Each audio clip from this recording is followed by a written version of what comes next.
साल 2007, जगह लंदन। यहाँ एक कंस्ट्रक्शन साइट पर खुदाई चल रही थी।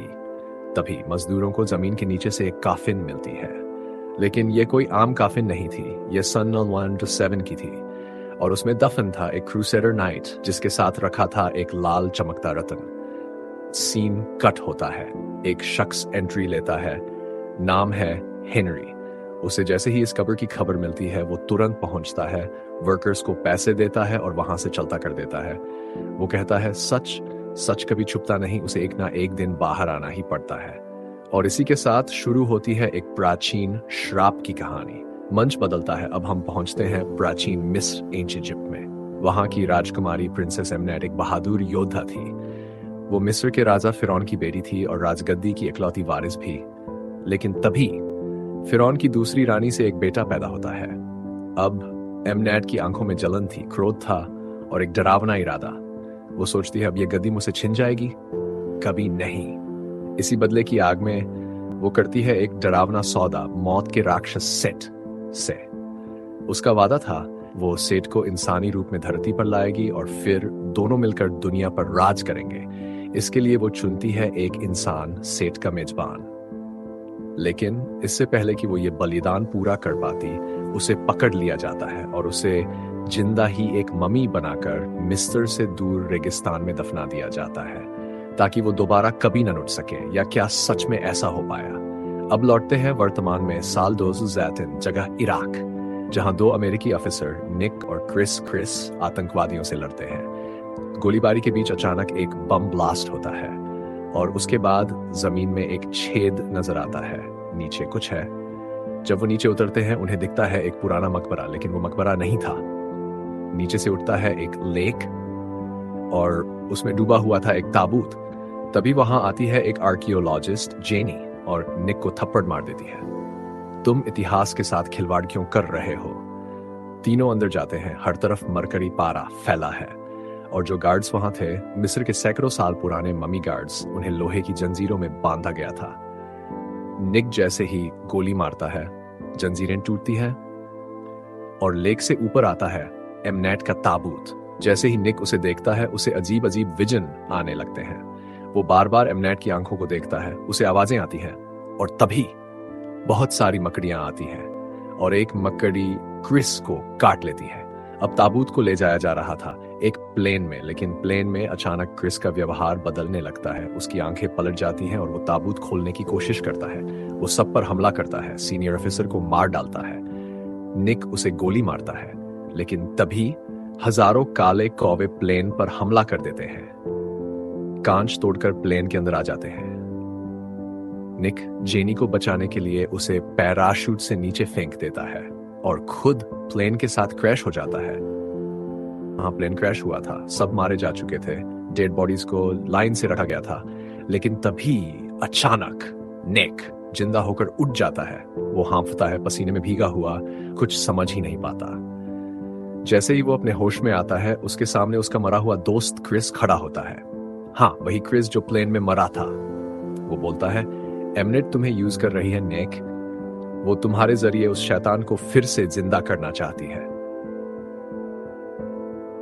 सीन चेंज होता है। अब हम देखते हैं कि एमनेट कॉफिन से बाहर निकल चुकी है। वो आसपास के सारे लोगों को मार रही है और मरने वालों की रूहों को चूसकर अपने अंदर खींच रही है। उसकी बॉडी धीरे धीरे फिर से बन रही है, वो पहले जैसी बन रही है, डरावनी, खूंखार, ताकतवर। इधर नेक की मुलाकात होती है जेनी से। वो चौंकती है, इतनी भीषण क्रैश के बाद तुम जिंदा कैसे बचे और तुम्हारे शरीर पर एक खरोंच तक नहीं है, ये कैसे हो सकता है? जेनी बताती है कि वो एक आर्कियोलॉजिस्ट मिशन के लिए काम करती है, जहां उन्हें पता चला था कि इतिहास से एक प्रिंसेस एमनेट का नाम ही मिटा दिया गया था। अब वो एक खंजर ढूंढे जो किसी आम खंजर का नहीं, मौत के शैतान सेट का है। और उस खंजर में जड़ा होता है एक रेड जेम को शक्ति देता है, जो शैतान को शक्ति देता है। नेक को धीरे धीरे सब समझ आने लगता है, वही खंजर, वही जेम, वही श्राप, और ये सब जुड़ा है उसी क्रूसेडर नाइट से जिसकी कब्र लंदन में मिली थी। जेनी कहती है वो मकबरा हमें एमनेट तक लेकर जाता है, वही प्रिंसेस जिसने अपने फादर और सौतेले भाई को मार डाला था। नेक सब सुन ही रहा था कि तभी फिर से उसका मरा हुआ दोस्त क्रिस प्रकट होता है और बोलता है, हम अब इमोर्टल हैं नेक, अमर, इसलिए तुम प्लेन क्रैश में मरे नहीं और अब तुम्हें उसी रास्ते पर चलना होगा वरना तबाही तय है। कुछ देर बाद जेनी को अपने सीनियर का कॉल आता है। वो कहता है, नेक को किसी भी हालत में मेरे पास लाओ। लेकिन नेक कहता है, पहले हमें उस ताबूत के पास जाना होगा, जल्दी। जैसे ही वो वहां पहुंचते हैं, दृश्य दिल दहला देने वाला होता है। एमनेट अब और भी ताकतवर हो चुकी है। वो लोगों को चूस चूस कर अपने अंदर भर रही है और फिर वो नेक पर हमला कर देती है। जैसे ही वो खंजर उठाकर नेक को मारने ही वाली थी, उसकी नजर खंजर पर जाती है। रेड जेम गायब है।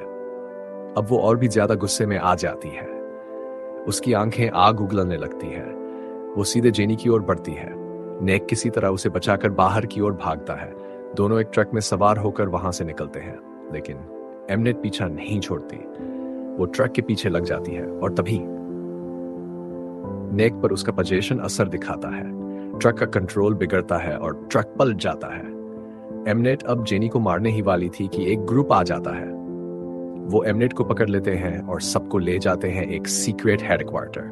यहां पता चलता है जेनी का बॉस कोई और नहीं, हेनरी जैकिंस है। हाँ, वही हेनरी जो कहानी की शुरुआत में था। वो बताता है, मैं भी एक मॉन्स्टर हूं। मुझे अपने आप को कंट्रोल करने के लिए बॉडी में इंजेक्शन लगाना पड़ता है। अब वो उन्हें उस कमरे में ले जाता है जहां एमनेट को जंजीरों से बांध कर रखा गया है। उसके शरीर पर एक्सपेरिमेंट्स किए जा रहे हैं और तभी खबर आती है वो रेड जेम मिल गया है। वो जेम जो शैतान की असली ताकत है। जेनी डर के साथ पूछती है, आप नेक को मारने वाले हैं? हेनरी कहता है, हाँ, क्योंकि नेक ही वो माध्यम है जिससे सेट को धरती पर लाया जा सकता है और अब हम उसकी बॉडी को चीरकर उसका सच बाहर निकालेंगे। उधर एमनेट भी चाल चल चुकी है। वो एक कीड़े की मदद से एक आदमी को पजेस कर देती है और उसे आदेश देती है, मुझे आजाद करो। और फिर वो हो जाता है जो कभी नहीं होना चाहिए था। हेनरी की बातों को सुनकर नेक का खून खौल उठता है। उसे गुस्सा आता है, बहुत गुस्सा। तू मुझे मारना चाहता है, मुझे एक बॉडी मानता है बस। वो गुस्से में हेनरी का इंजेक्शन छीन लेता है, लेकिन इंजेक्शन ना मिलने की वजह से हेनरी का अंदर का मॉन्स्टर बाहर आने लगता है। उसकी आंखें लाल, शरीर कांपने लगता है, लेकिन नेक चुपचाप उसे इंजेक्शन उसके शरीर में ठोक देता है। हेनरी फिर से नॉर्मल हो जाता है।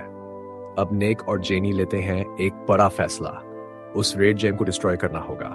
वो निकल पड़ते हैं मिशन पर। उधर एमनेट पूरी तरह आजाद हो चुकी थी।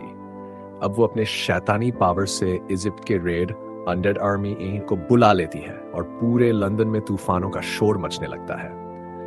अब नेक और जेनी खुद को उन जॉम्बी मुर्दों से बचाते बचाते एक अंडरग्राउंड टनल में घुस जाते हैं, लेकिन एमनेट वहां भी पीछा नहीं छोड़ती। वो उसी टनल में पहुंचती है जहां उसका मकबरा था और फिर वो वहां के सभी गार्ड्स को मार देती है और रेड जेम को हासिल कर लेती है। अब उन मुर्दा गार्ड्स का पूरा झुंड नेक और जेनी का पीछा करता है। अचानक से एक दीवार टूटती है और वो दोनों पानी में गिर जाते हैं, लेकिन यहीं एमनेट पानी के अंदर जेनी को खींच ले जाती है। जेनी की सांसें रुकने लगती है और वो बेहोश हो जाती है। नेक उसे बचाकर बाहर निकालता है, लेकिन अब उसे एमनेट के अंडरवर्ल्ड वॉरियर्स पकड़ लेते हैं।